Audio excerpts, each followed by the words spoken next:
Hello guys, welcome to my channel Nav Disha. आज हम लोग जेएसएससी सीजीएल पेपर 2 हिंदी के प्रैक्टिस सेट 9 को देखेंगे। इनमें जिन प्रश्नों का संकलन किया गया है वो विगत वर्षों में पूछे गए हैं और आपके सिलेबस के अकॉर्डिंग है। पहला प्रश्न है, आरंभिक खड़ी बोली गद्य के कौन से दो आधार स्तंभ फोर्ट विलियम कॉलेज में भाषा मुंशी के रूप में नियुक्त हुए थे? तो कौन? लल्लूलाल और सदल मिश्र। फोर्ट विलियम कॉलेज की स्थापना 1800 ईस्वी में हुई थी और इसमें सदल मिश्र और लल्लूलाल, जो कि हिंदी गद्य के 4 प्रमुख स्तंभों में से 2 हैं, को खड़ी बोली गद्य के रचना के लिए रखा गया था वहां पर। नेक्स्ट प्रश्न है, साहित्यिक भाषा शैली के लिए डिंगल भाषा का सर्वप्रथम प्रयोग किसने किया था? तो किसने किया था? बांकी दास ने किया था। कहाँ पर किया था? अपनी पुस्तक हु कभी बतीसी में किया था। डिंगल भाषा, जिसे हम लोग राजस्थानी भाषा भी कहते हैं। नेक्स्ट प्रश्न है, राजभाषा विभाग की स्थापना कब हुई और यह किस मंत्रालय के अधीन है? तो राजभाषा विभाग की स्थापना 1975 में हुई थी और यह गृह मंत्रालय के अधीन है।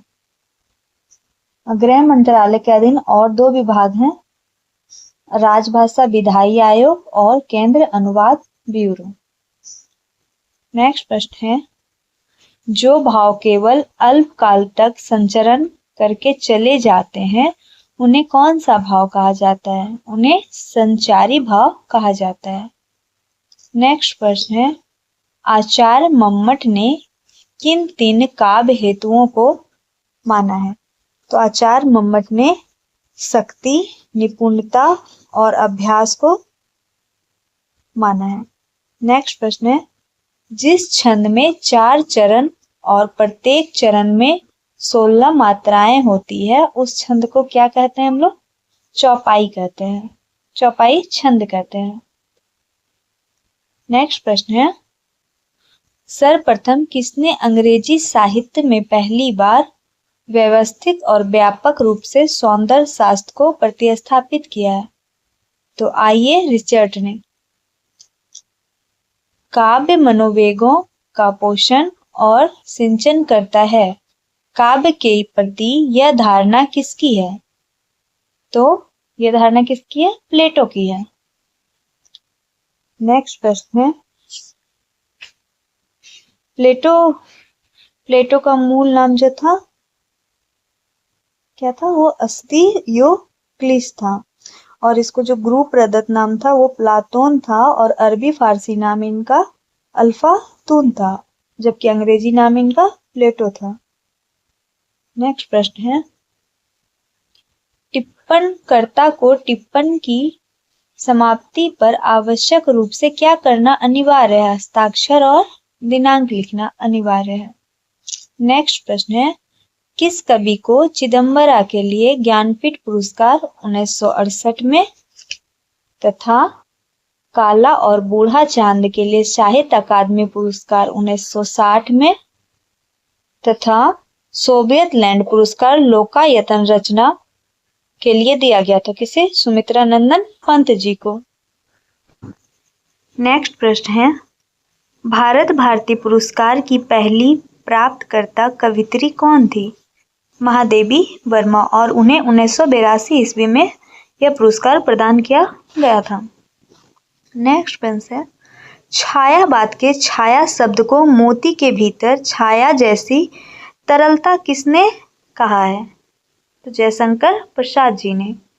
नेक्स्ट प्रश्न है, राहों के अन्वेषी शब्द प्रयोगवाद के कवियों के लिए किसने कहा है?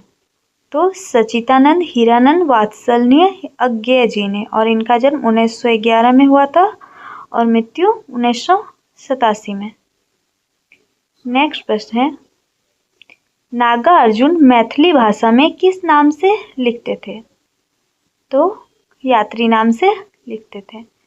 नेक्स्ट प्रश्न है, किस रचनाकार को परतंत्र भारत का वास्तविक वैतालिक कहा गया है? तो रामधारी सिंह दिनकर जी को क्या कहा गया है? परतंत्र भारत का वास्तविक वैतालिक। विद्यापति जी की किस रचना में संस्कृत और मैथिली दोनों भाषाओं का प्रयोग किया गया है? गौरक्ष विजयी में। नेक्स्ट प्रश्न है, आचार्य रामचंद्र शुक्ल जी के अनुसार संत काव्य धारा के प्रथम कवि कौन थे? कबीरदास जी थे। नेक्स्ट प्रश्न है, गीतावली, रामचरितमानस, विनय पत्रिका, दोहावली, कवितावली किस कवि के द्वारा लिखित 5 बड़े ग्रंथ हैं? तो तुलसीदास जी के द्वारा। आचार्य रामचंद्र शुक्ल जी के अनुसार तुलसीदास जी ने 12 ग्रंथों की रचना की, जिसमें से 5 बड़े और 7 छोटे थे। नेक्स्ट प्रश्न है, शिवा बावनी, छत्रसाल दशक, दूषण उल्लास किस कवि की रचनाएं हैं? कवि भूषण की। नेक्स्ट प्रश्न है, जयशंकर प्रसाद द्वारा लिखित कहानी मधुआ में गोमती के किनारे शराबी को किसने पुकारा? राम जी ने। नेक्स्ट क्वेश्चन है, नीलम देश की राजकन्या कहानी में 3 महलों की स्वामिनी कौन थी? राजकन्या थी। नेक्स्ट प्रश्न है, आइए होगा यहाँ पर, आइए सरदार जी। प्रश्न है, आइए सरदार जी देरी हो रही है, 10 बज चुका है। दिल्ली में एक मौत कहानी में यह पंक्ति किस पात्र के द्वारा कही गई है? अतुल मवानी के द्वारा। यहाँ पे पात्र होगा अतुल मवानी के द्वारा। नेक्स्ट प्रश्न है, अभिशप्त कहानी के आधार पर शुक्ला जी के कितने बच्चे थे? 2 बच्चे थे। कौन कौन? लल्लू और सविता। नेक्स्ट प्रश्न है, ठाकुर का कुआं कहानी के द्वारा लेखक क्या उजागर करना चाहते हैं? गांव में व्याप्त ऊंच नीच और अमीरी गरीबी। नेक्स्ट प्रश्न है, लतिका का परिचय ग्रीस नेगी से कौन से क्लब में होता है? तो कौन से क्लब में होता है? बेनागा क्लब में।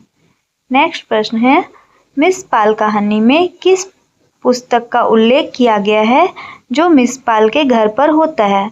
तो बर्ट्रेड रसेल की कॉन्क्वेस्ट ऑफ हैप्पीनेस पुस्तक। नेक्स्ट प्रश्न है, भारत दुर्दशा में कवि वचन सुधा पत्रिका का जिक्र किसके द्वारा किया गया है? डिसलॉयल्टी पात्र के द्वारा। नेक्स्ट प्रश्न है, लेखक जयशंकर प्रसाद ने ध्रुव स्वामिनी नाटक का आधार विशाखा दत्त के किस नाटक से लिया है? देवी चंद्रगुप्त नाटक से। नेक्स्ट प्रश्न है, मोहन राकेश जी द्वारा लिखित आधे अधूरे नाटक जिसका प्रकाशन 1969 ईस्वी में हुआ, किस पत्रिका में हुआ था? इसका प्रकाशन धर्मयुग पत्रिका में।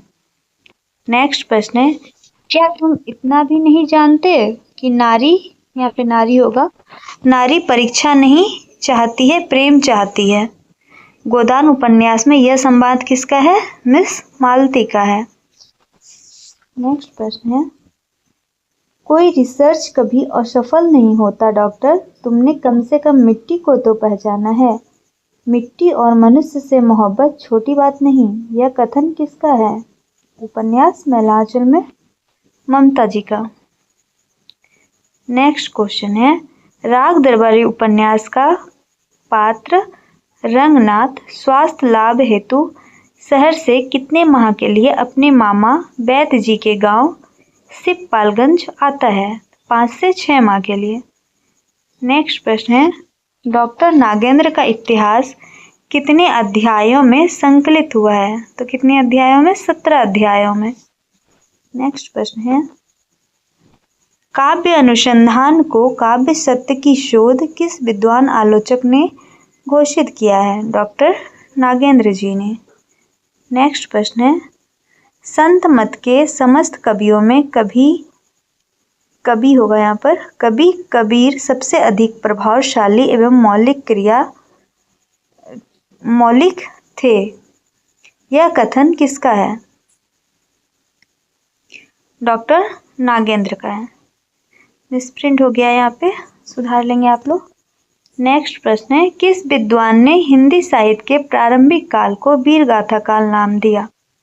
तो आचार्य रामचंद्र शुक्ल ने प्रारंभिक काल को वीर गाथा काल कहा है। नेक्स्ट प्रश्न है, भक्ति काल का नाम पूर्व मध्यकाल किस आचार्य ने दिया? तो पूर्व मध्यकाल भक्ति काल को किसने कहा है? डॉक्टर नागेंद्र ने। नेक्स्ट प्रश्न है, हिंदी साहित्य के इतिहास को व्यवस्थित रूप देने का श्रेय किसको जाता है? आचार्य रामचंद्र शुक्ल को जाता है। नेक्स्ट प्रश्न है, रासो शब्द की उत्पत्ति रसायन से किसने मानी है? आचार्य रामचंद्र शुक्ल जी ने। हमारे सिलेबस में आचार्य रामचंद्र शुक्ल एवं नागेंद्र टॉपिक में है, इसलिए इनके प्रश्नों का संकलन किया गया है।